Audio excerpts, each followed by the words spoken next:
আসসালামু আলাইকুম বন্ধুরা, আপনারা দেখতেছেন আমরা পিকনিকে গেছিলাম বিজয়নগর যাই নিয়ে আসতেই আসার টাইমে হয়তো আমরা ঝালুকবাড়ি পাওয়ার আগে আগে দেখি অনেক মানুষের ভিড়।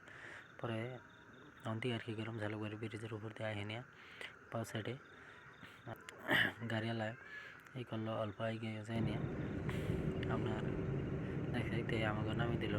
নামিয়ে দেওয়ার পরে আমরা সামনে পাইলাম যাই না আপনার বেদনা পাওয়ার পরে দেখি দুমালা কইতাছে 100 টাকা কেজি 100 টাকা কেজি।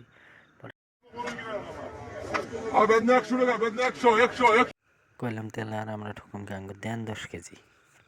আমরা এই করলাম বেদনা কিনে কিনলাম, কিনে টিনে করলাম তাহলে এখানে আর কি করবো, আবার গাড়িতে উঠে নিয়ে এখান জায়গা পরে যাওয়ার কথা কই নিয়ে এখানে গাড়িওয়ালা আমরা করলো যে তাহলে আপনার থাকেন আমার লোকেরই করে হোটেল ভাত সাত খেয়ে আপনার বান্না কিনতে থাকেন।